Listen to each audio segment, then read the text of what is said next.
with, well, what I've been doing. It's recording with fraps and trying to get away with, trying to partition file size away, and, trying to get by with, less than 100 megabytes of space.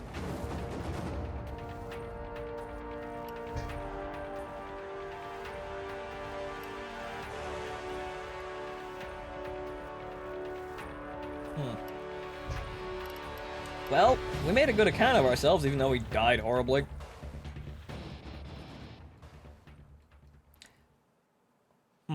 But yeah, that's me in lightly armored vehicles that have tight tolerances.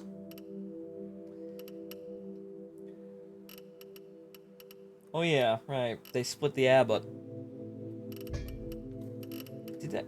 But do I have the tier 4 one though? Yeah, I do. I got 2 Abbotts. I got the low tier premium one and the tier 4 one.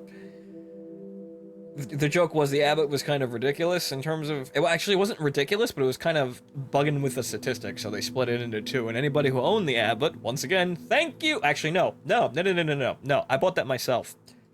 I had a pre-order package. So they gave everybody who owned the one at tier 3, and they made the actual one that they're still selling, tier 4. But I don't really feel like playing artillery, even though artillery in this game is, I suppose, less grating. But, what should we play now?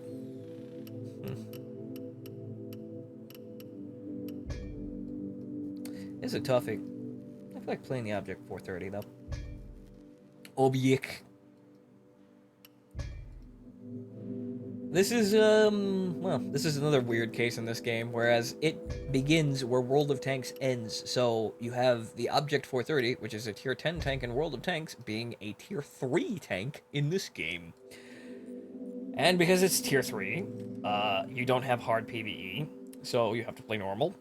I think hard unlocks at tier 4, and you really should be playing PvE at the hardest difficulty. Hard looks scary. It's not very scary. Once you actually understand somewhat how the bots work, i.e. they're gonna shoot at you if you shoot at them, and if you're in a lightly armored vehicle, they're gonna shoot at you first. It becomes a whole lot less difficult, and if you play main battle tanks, you'll be fine. You'll be absolutely fine. Just remember, front towards the enemy, and you don't die horribly.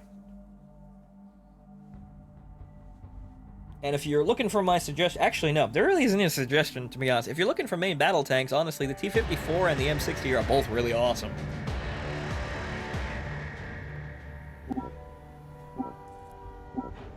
I personally like the M60 a little bit more, but... Well, both tanks are amazingly effective at what they do, and you're really going to have fun no matter what the hell you're doing. Actually, no, that's the thing. T-54 is tier 2, so that's even easier to get. And remember, T-62 has less armor than that, historically, because, bigger gun. That'll help. Up until you give the T-54 better rounds. Black Company will strike the initiative, but they split into fighting teams to cover more ground. Cut them down one by one. Black Company, we've just got new Slow. The cartel trucks are unloading the munition shipment. Do not let them take it. Black Company. Where are the Our dudes? satellites are showing sandstorms rolling through your area. Send me the dudes! Proceed with caution.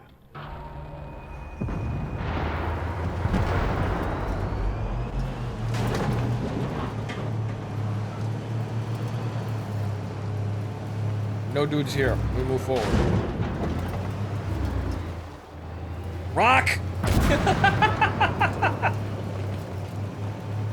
Damn it. My worst enemy, the terrain.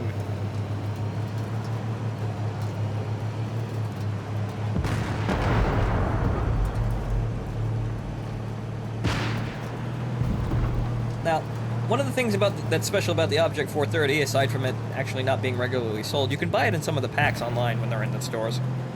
Well, in the online store. But the Object 430 was actually kind of broken the first couple of days that it was out. You got me this as well. Again, thanks, fans.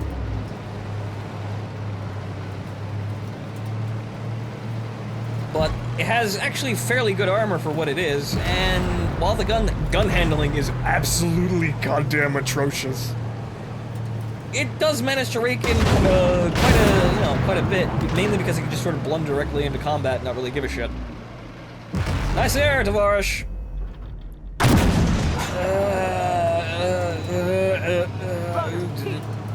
Okay.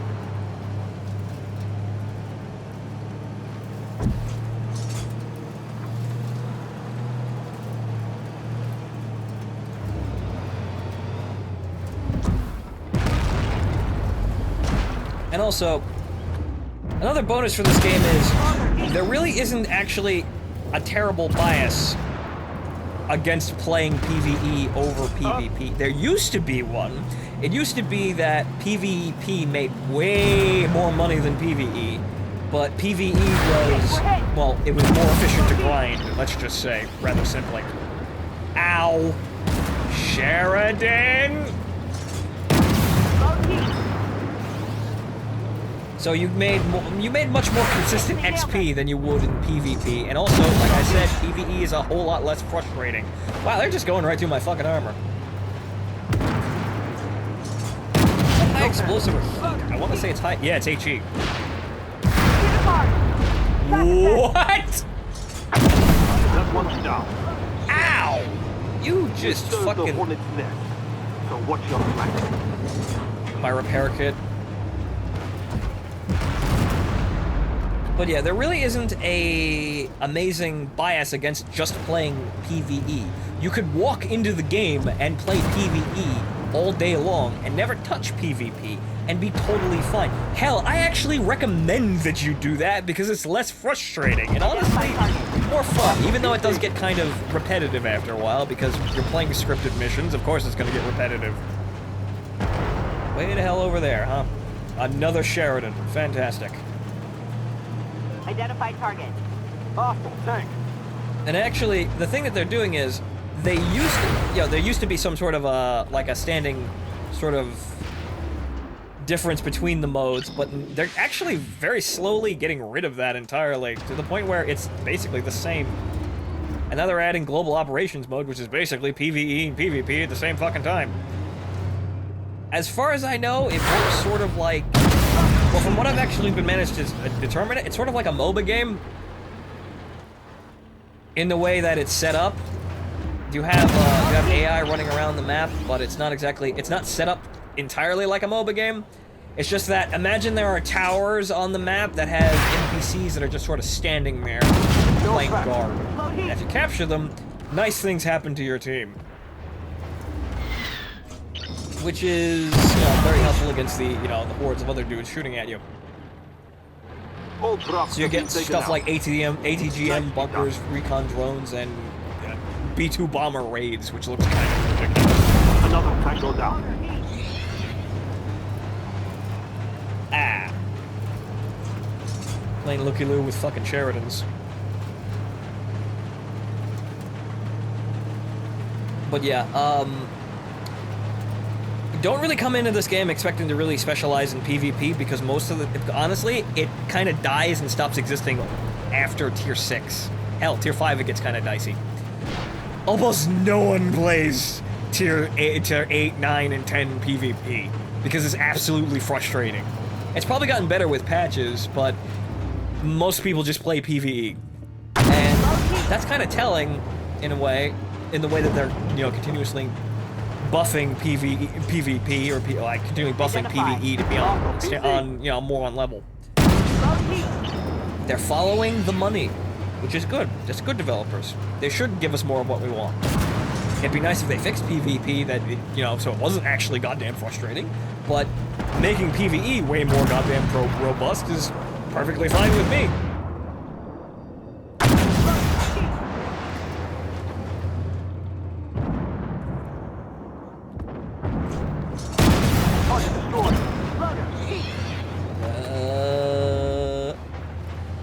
A whole 7 damage. Look at me go. T-72. Gotta shoot him in the rock. Shoot him in the rocks. Don't look at me.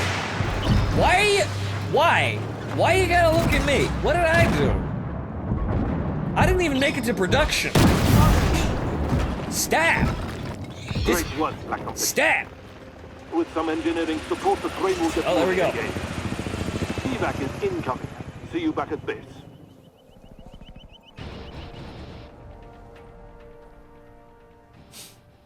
Also, one thing you'll notice is the fact that basically all of the endgame victory screens contain helicopters in some form, for some reason.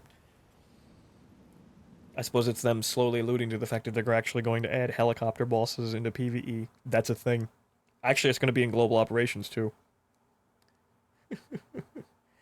They're also going to add, whatchamacallit, they're going to, they were talking about adding, anti-air vehicles, specifically for that purpose, and also armored recovery vehicles for healing as well. That's something very interesting with this, with this genre of games. We don't really have that in any other game. There's a lot of problems with having that kind of thing, but it seems like Obsidian is applying general MMO logic into the World of Tanks formula, and that's going very well. And also, I got a supply crate, which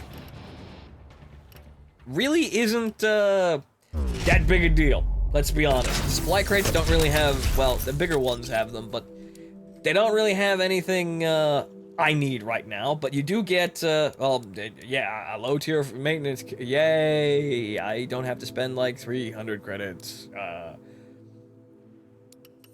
Well, yeah, but yeah, you do get free XP. That's very nice.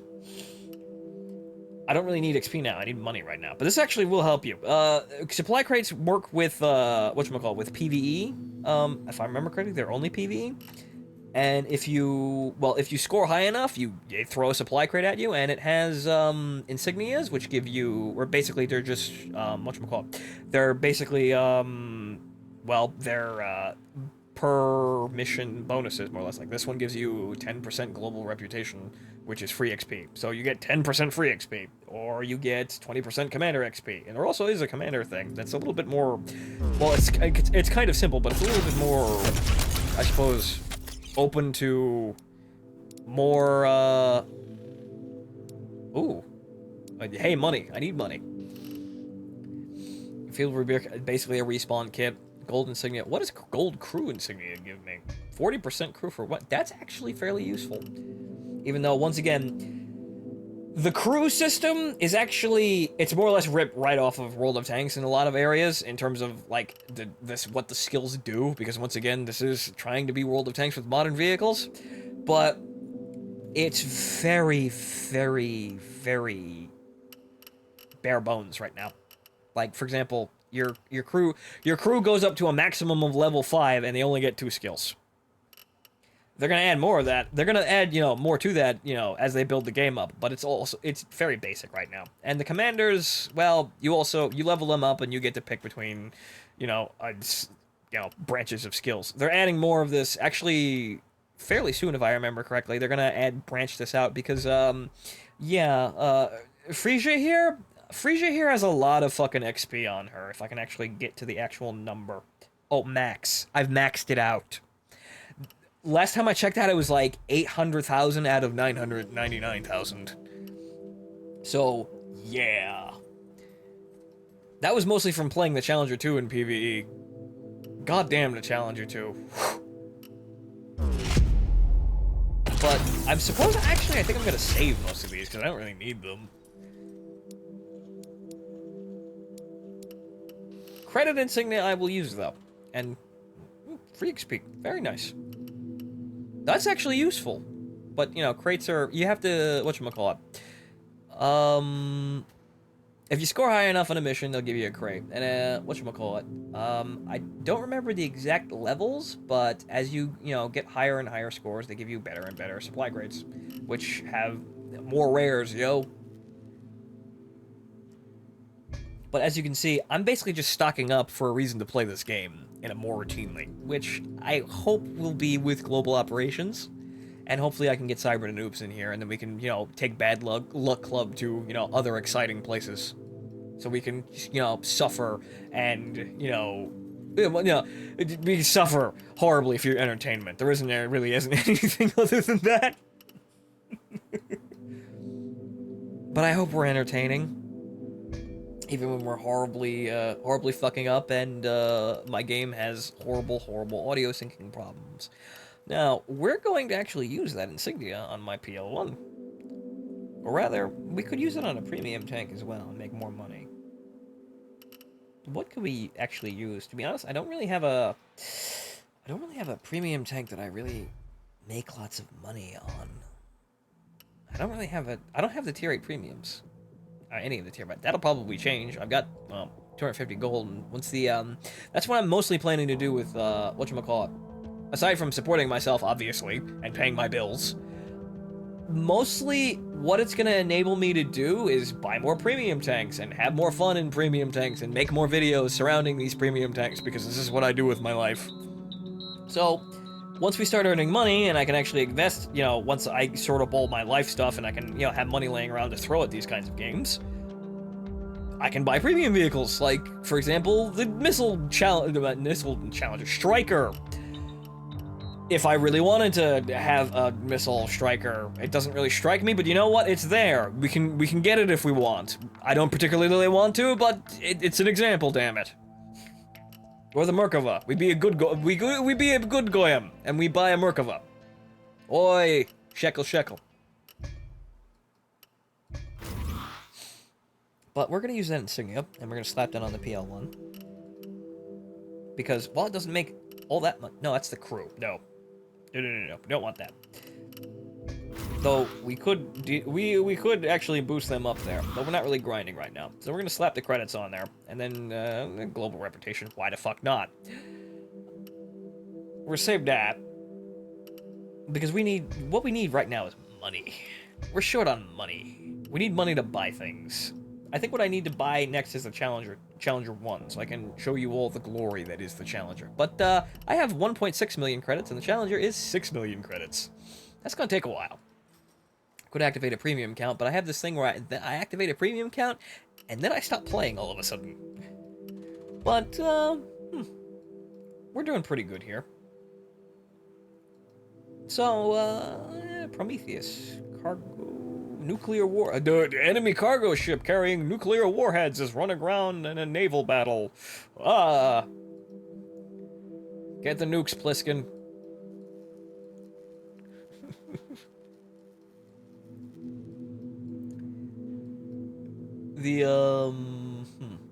As I said, the missions aren't terribly varied, and the writing is very bare bones, and, it's very generic. But, it's nice to have a sort of story, or something resembling a story. It's nice to have those little touches and effort, even though the writing isn't really all that special.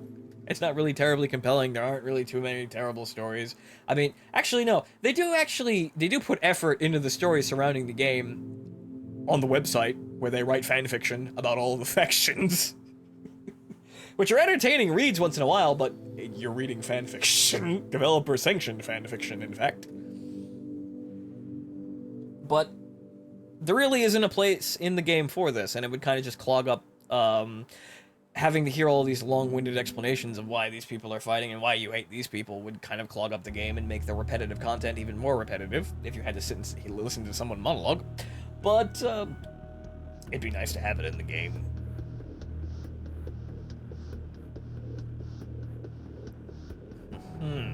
So we got ourselves a Leo 2A7 140mm, which is basically, well, it looks kind of like the PL1. And a T4, one of them new shiny T14 Armadas. Yeah, brand new right off the lot.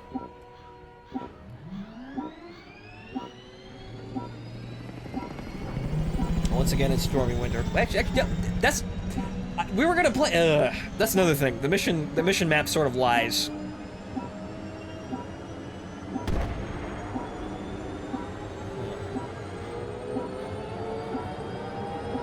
I missed my challenge. I don't think I actually have camo on any of my vehicles. Well, shit. The NPAA shot down one of our choppers, and they're closing in on them. I look out of place. But I'm a Polish stealth tank. I'm not supposed to be seen anyway.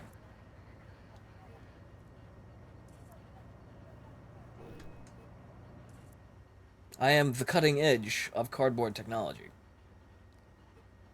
Seriously, you can get a paper cut on me.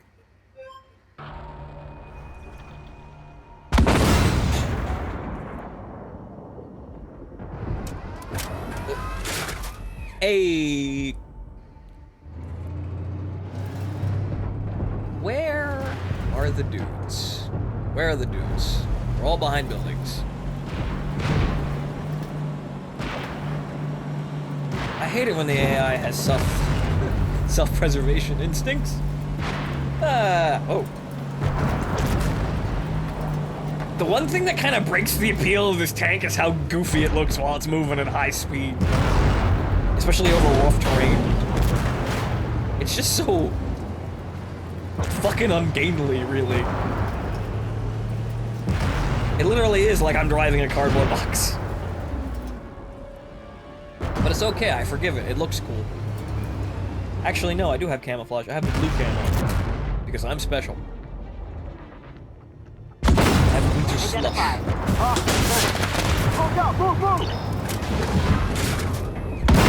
Whoa! Bye!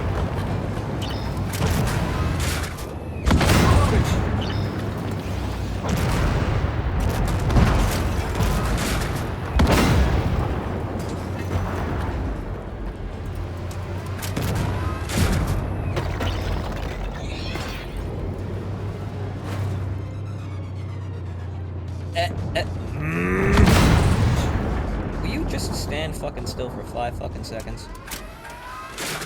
There it is. Now, will he turn to look at me and shoot me? I bet he will. But, well, he died first anyway. Black company, if you can, destroy their supply truck. Do not let them Too slow, Charlie. Area. That's a T-14 Armada, and that's a bounce. We're just gonna keep driving.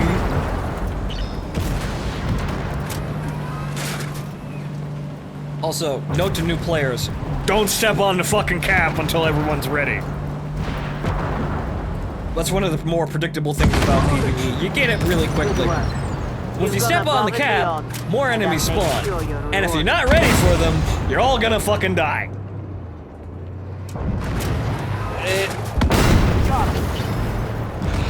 Abrams. Identify target. Awesome, thanks. You're now my cover from my fat Polish ass. Dead like.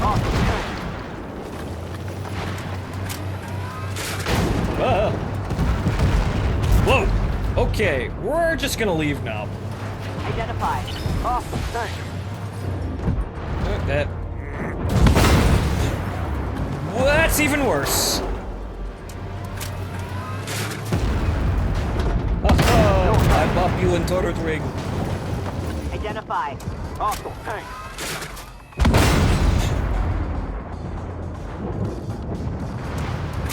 Well, at least the AI is no longer absolutely laser accurate all of the time. They do miss on occasion. Hey, look, a fire.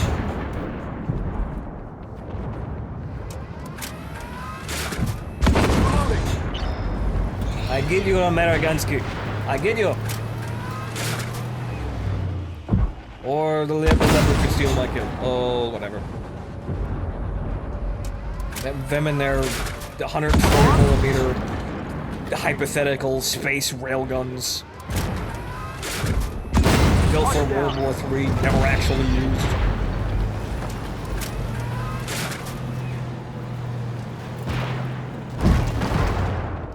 See me and my working, my Polish space tank with my working man's actually built 120mm cannon. However, the tank itself actually hasn't been built yet, so I really shouldn't talk. Damn, Leopard, you look space age. Enemy reinforcements moving in. Hold up just a bit longer, Black Company. What? Sorry!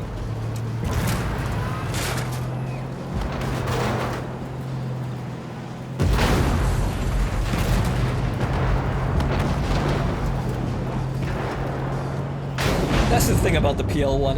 It shouldn't go as fast as it goes. It just everything about the tank just screams kind of logically dissonant.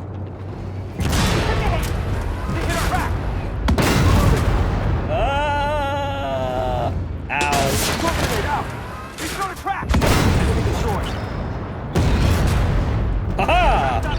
Not fast enough. But he only got my tracks, it's okay. We're fine!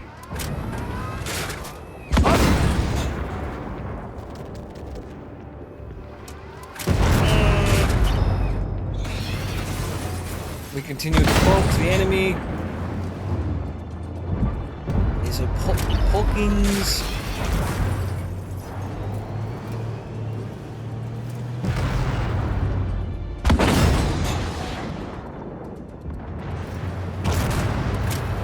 Oh. Double track. Nice. Just right under the skirt there. Just.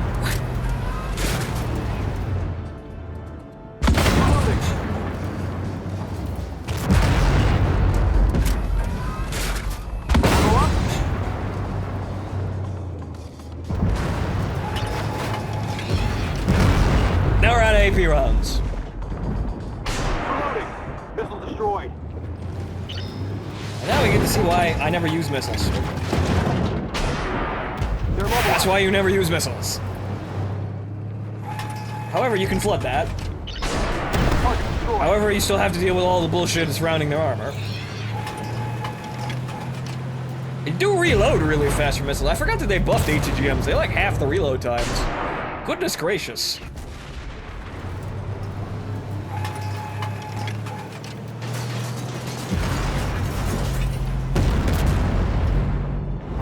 At least some of them don't have ATGMs. Or AMSs. Dum dum dum dum. Wow, okay. I just tapped his fuel tank there, just right off the top. Just, you know, hit the gas cap a little bit. Nothing happened though. Haha, I'm shoving anti-tank missiles into your crew compartment. Missile destroyed.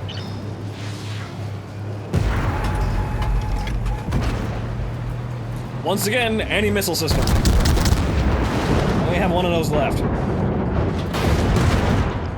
Fuck you doing? Just fucking stop! Stop! Stop! And now your ass is covered in cage armor. I don't have any really fucking... well, now we spend money. Don't say I wasn't totally efficient about my use of ammunition.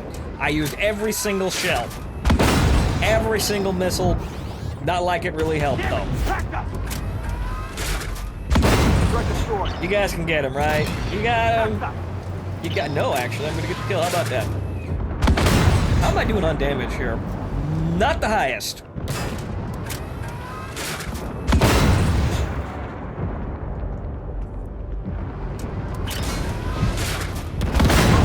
I need to click faster. Maybe that'll help my damage increase.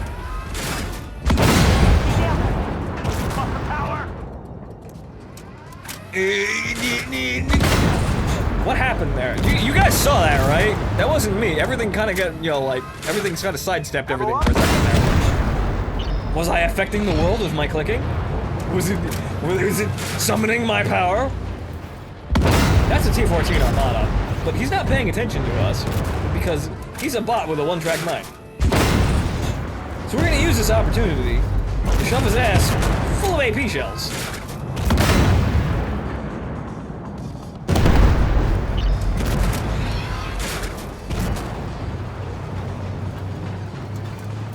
Ha! Once again demonstrating that the future of tank warfare is in fact a CV-90 covered in space-age cardboard.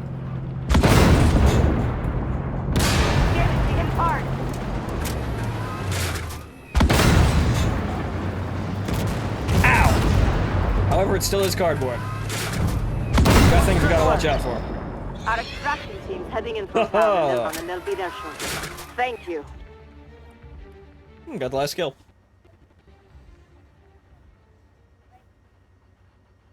Okay! Sounds kind of fucking up on us there, but good game.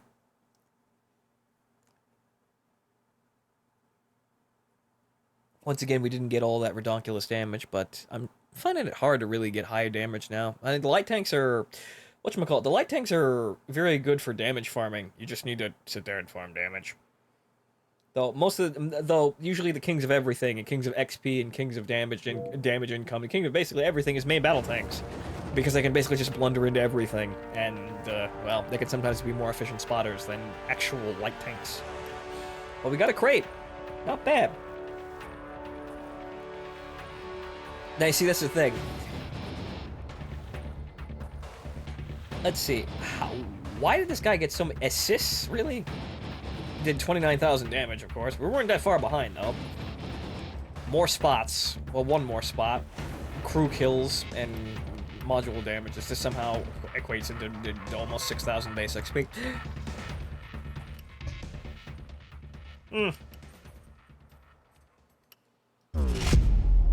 Not much money, but enough money. Oh, we got a silver supply crate. I thought it was a bronze one, or a basic one. Platinum Global Reputation Insignia. Holy hot damn.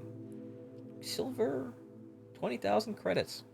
You know what, forget what I said about the crates. They're nice. You just, a bit hard to get to them. We're gonna keep stockpiling that stuff, though. Because, once again, we're trying to make money. But we don't really have, Oh, yeah, right. Oh. Well. I suppose I'm gonna have to cut the recording here. It seems like I'm needed. Thank you for joining me.